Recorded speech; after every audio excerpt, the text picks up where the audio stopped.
lit dans Jean 17, verset 4, la réponse à ça. Jean 17, verset 4 dit quoi? J'ai achevé l'œuvre que tu m'as donné à faire. J'ai achevé. J'ai emmené à la fin l'œuvre que tu m'as donné à faire. Donc, l'œuvre que Dieu avait donnée à Jésus à faire, c'est quoi? C'était une œuvre qui était conformément à la loi de Dieu. Jésus devait obéir totalement à la loi de Dieu. Et en conséquence, c'est cette obéissance à la loi de Dieu qui donc devrait faire à ce que le plan de salut de la grâce de Dieu soit grandement manifesté. Et Jésus-Christ est donc venu. Il a accompli avec le plan de salut de Dieu. Il a accompli avec tout ce que la loi disait. Avec toutes les exigences de la loi de Dieu. Tout, absolument tout.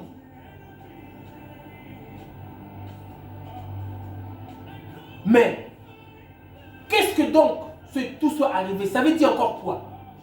Ça veut aussi dire, tout est accompli. Puisque Christ a achevé l'œuvre que Dieu lui avait donnée à faire. Il a tout achevé. Et nous disons dans Jean 19, 30, tout est accompli. Tout est accompli, tout. Ce tout soit arrivé de Matthieu 5, verset 18, dans sa partie B, dans sa dernière partie, ce tout soit arrivé, n'est autre que tout est accompli. Tout est accompli.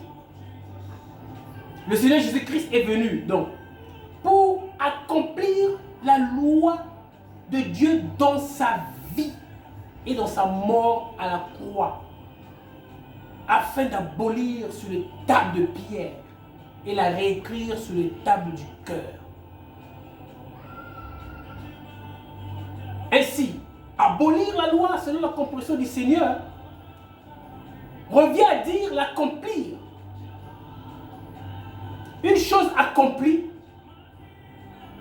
accomplie signifie simplement qu'elle a été satisfaite quant à ses exigences, qu'elle est arrivée à sa fin, à sa destinée. Elle est finie, elle est accomplie. Le but de la loi était de nous montrer le péché et nous conduire à Christ pour qu'elle soit accomplie. Voilà la mission.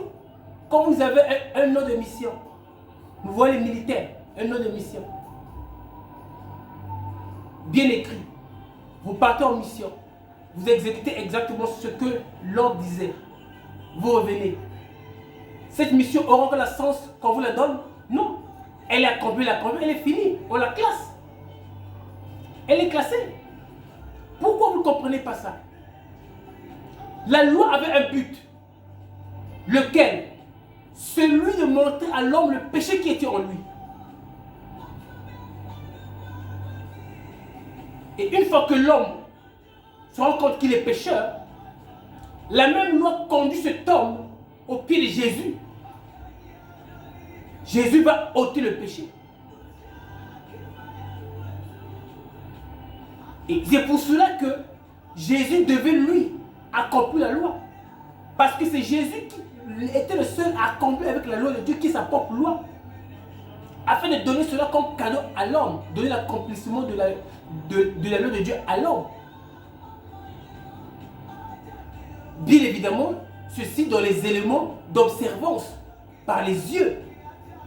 Une fois que cela est fait, que Jésus-Christ a accompli, qu'est-ce qu'il fait? Eh bien, les tables de pierre où existait la loi de Dieu, c'est une image bien sûr, sont brisées, sont cassées, sont détruites. Mais cette même loi, détruite sur les tables de pierre, elle est maintenant écrite dans les tables du cœur. Ça veut dire que la loi de Dieu continue à exister sous une autre forme. Abolie sur les tables de pierre dans son observance extérieure seulement, mais cependant continue à exister dans les tables de notre cœur, dans son observance interne par le cœur, pour qu'elle soit manifeste maintenant extérieurement. Ce n'est pas la même chose. Ce n'est pas la même chose que de vouloir à tout pour observer une loi écrite sur les tables de pierre, elle n'existe plus. Elle a été abolie. Le livre de Colossiens 2 en parle correctement. Quand nous lisons Colossiens 2, au chapitre, au verset, excusez, verset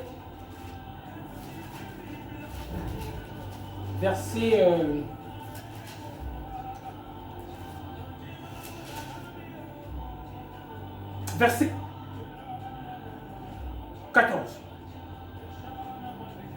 Il dit, il a effacé l'acte dont les ordonnances nous condamnaient et qui subsistait contre nous, et il a détruit en le clouant à la croix.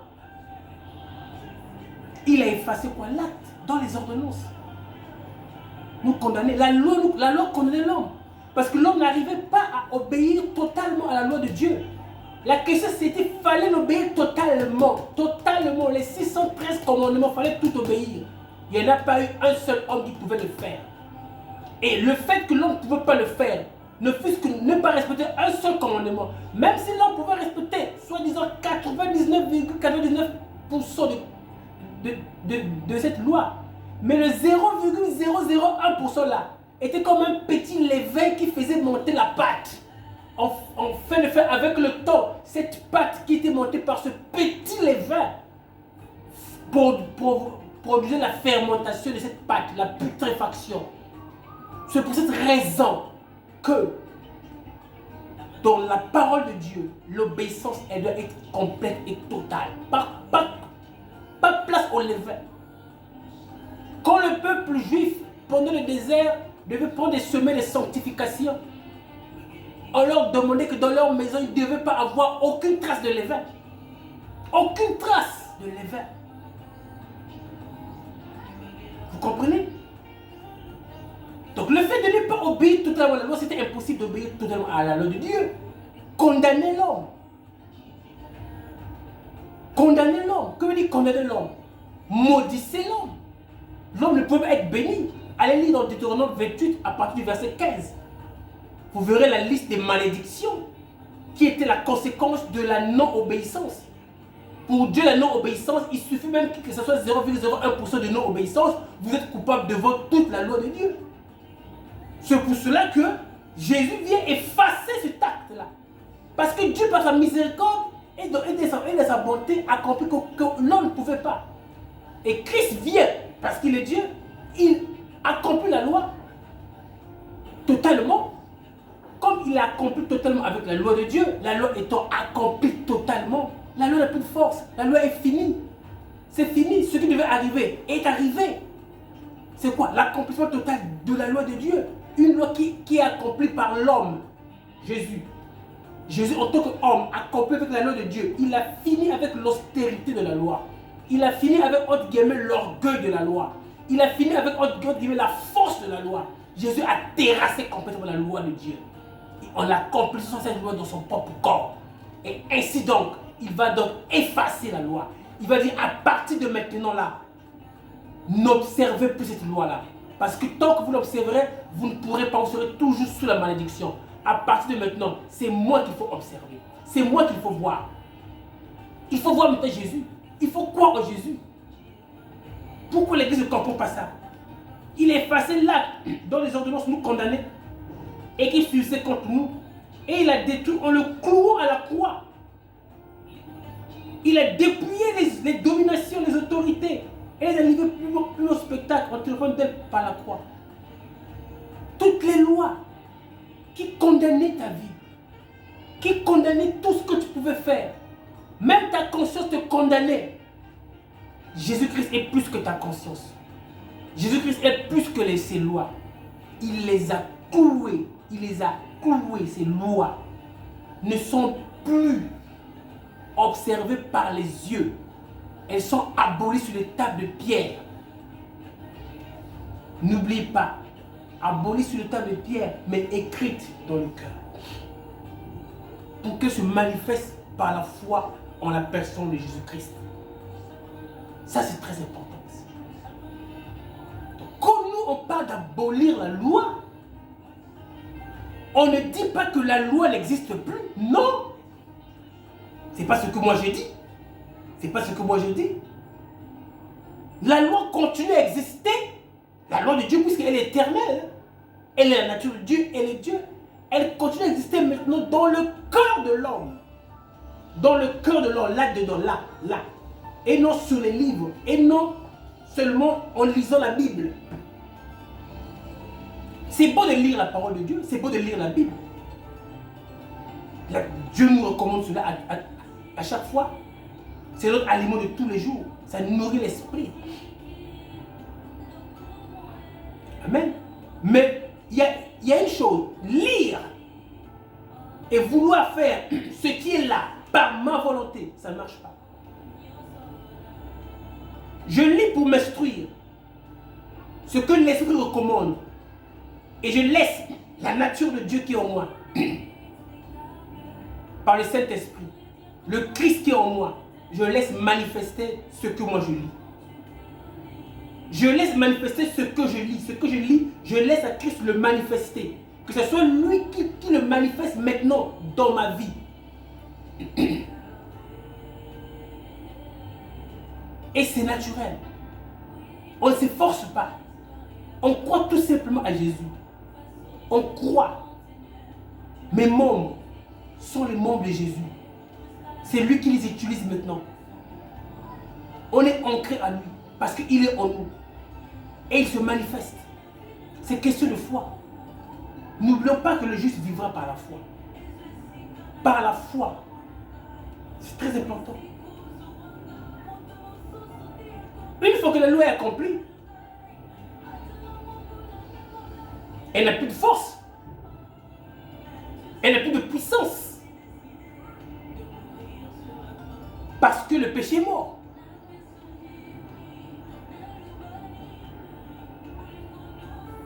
Parce que le péché est mort.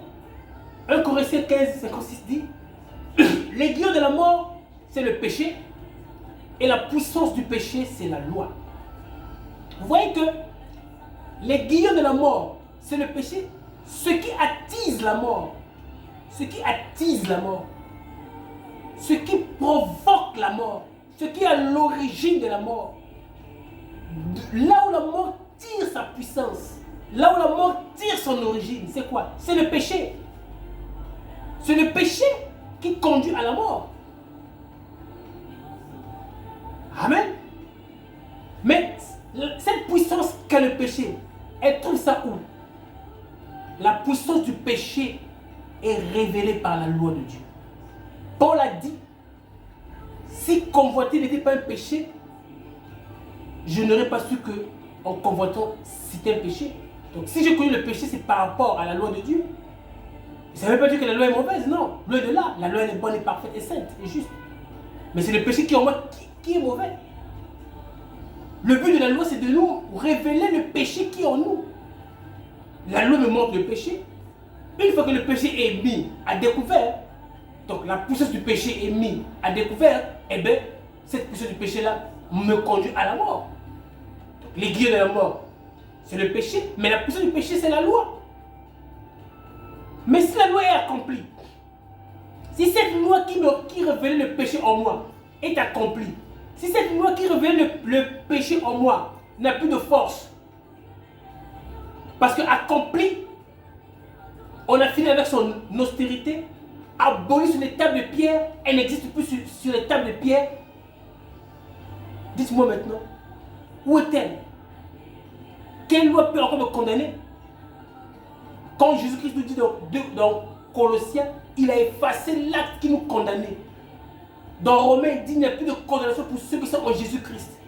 Qu'est-ce qui peut encore condamner les enfants de Dieu? Quelle est cette loi qui peut nous condamner? Cette loi n'existe plus. Elle était abolie. Donc, en ce sens-là, l'abolition de la loi de Dieu devient un thème clair. Devient une doctrine bien établie dans la pensée de Christ. Seulement qu'il faut comprendre que cette abolition de la loi ne veut pas dire la disparition de la loi. Parce qu'elle est juste abolie dans son aspect extérieur. Mais cependant, elle est réécrite avec le même contenu. Je répète, le même contenu dans les tables de notre cœur.